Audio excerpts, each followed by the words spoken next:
आप देख रहे हैं टीवी अमेरिका और सबसे पहले बात करेंगे इजराइल हमास जंग की। क्या बड़ी खबरें हैं और क्या अभी वहां कुछ चल रहा है।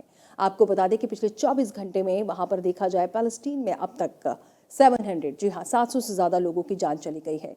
इजराइल हमास जारी जंग के बीच गाज़ा में जो हालात हैं लगातार बिगड़ते जा रहे हैं। जी हाँ, इजराइल में की तरफ से जो एयर स्ट्राइक किया है, अगर हम पिछले 24 घंटों की बात करें तो 700 से ज़्यादा जी हाँ 700 से ज़्यादा जो फ़लस्तीन हैं उनकी जान चली गई है। इजराइल ने 7 अक्टूबर को हमास के हमले के बाद एयर स्ट्राइक शुरू हुआ, जो कि अब एयर स्ट्राइक थमने का नाम नहीं ले रहा। हमास ने दावा किया है कि गाज़ा में अटैक के जवाब में तेल अवीव की ओर से रॉकेट फायर किए गए हैं। वहीं तेल अवीव सायरन में एक तरह से देखा जाए, तेल अवीव में सायरन की आवाज़ें जो हैं लगातार सुनी जा सकती हैं। हमास के मुताबिक गाज़ा में इजरायली अटैक के बीच अब तक जो है करीब 3000 जो बच्चे हैं उनकी मौत हो चुकी है। इनमें से 16,000 से ज़्यादा लोग अभी भी जख्मी हैं। वहीं माना जा रहा है कि ये लोग एयर स्ट्राइक से तबाह इमारतों के मलबे में अभी भी दबे हुए हैं। वहीं इजराइल में 1400 से ज़्यादा लोगों की मौत हुई है। उधर गाज़ा में इजरायली अटैक के बीच यूएन चीफ एंटोनियो गुटेरेस ने गाज़ा में इंटरनेशनल ह्यूमैनिटेरियन लॉ के वायलेशन को क्रिटिसाइज़ किया है। यूएन चीफ ने कहा कि कोई भी पावर इंटरनेशनल ह्यूमैनिटेरियन लॉ से ऊपर नहीं हो सकती।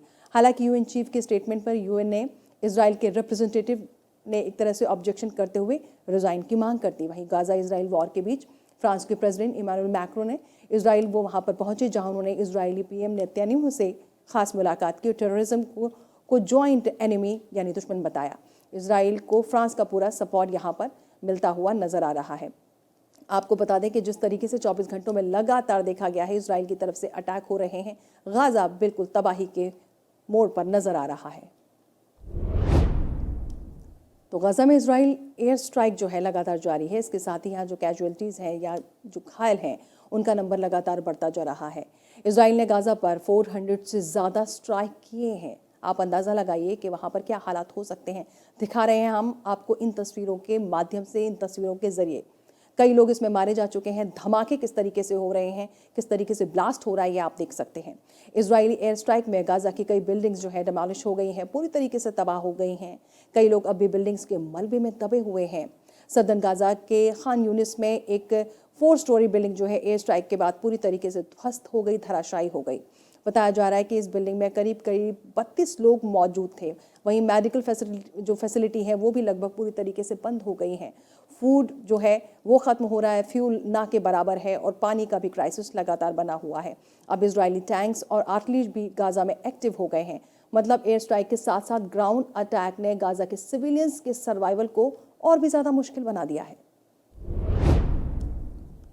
वहीं आपको बता दें कि कई लोग घायल हो रहे हैं। अल शिफा हॉस्पिटल जो कि गाज़ा सिटी में है, वहाँ पर घायल लोगों का जो है एक तरह से अंबार देखा जा रहा है। ब्रिटिश पैलेस्टीनियन डॉक्टर घसन अबू सिता जो है वहाँ के हालातों को बता रहे हैं। आइए देखते हैं। Dr. Ghassan Abu Sitta right now, he'll give us some updates about the situation at Al Shifa Hospital.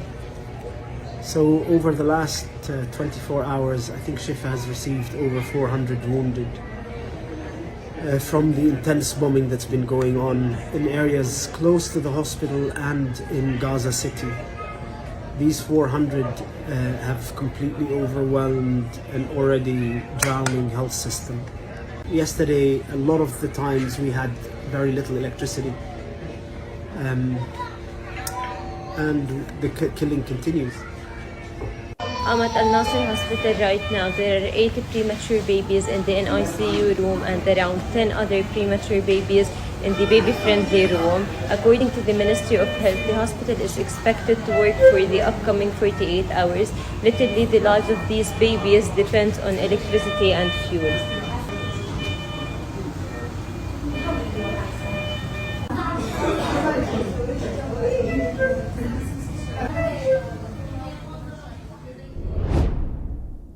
तो डॉक्टर जो है किस तरीके से ज़मीन पर बैठकर अपनी मुश्किलों को बयां कर रहे थे, ये आपने देखा।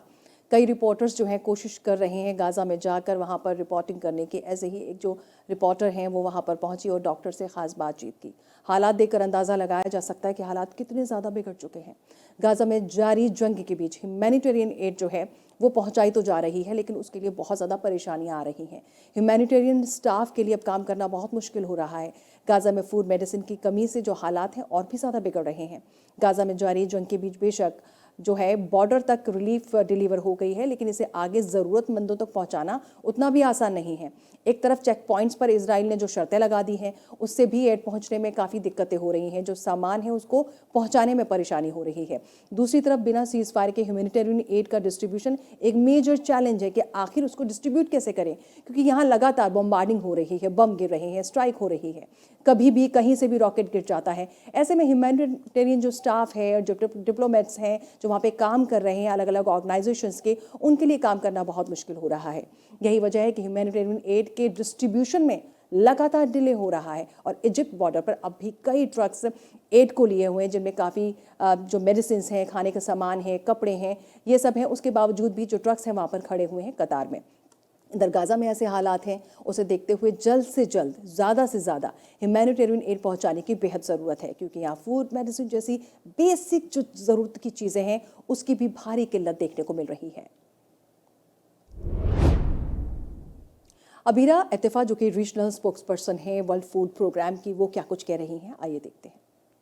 I think the main challenge is to get food inside, and there are bottlenecks. What are exactly these bottlenecks? It's very unclear, but I think a lot of it is basically probably the inspection mechanism and the ability of the movement inside Gaza, because the trucks are loaded on the Egyptian border and it's massive. There are lines and lines of trucks loaded with food supplies ready to get in. So I think our reading into this is that probably either the inspection or the ability and the capacity of the Rafah border crossing points from inside to get into Gaza. Remember, this was a passenger crossing point, and it was not meant for heavy trucks and for big supplies like that. The situation is very difficult with food and water running out, shelters massively overcrowded and without fuel, and there's no electricity. Bakeries that are working with us, like only 4 of them are, continue to operate because of shortage of fuel or because of the sustained damage.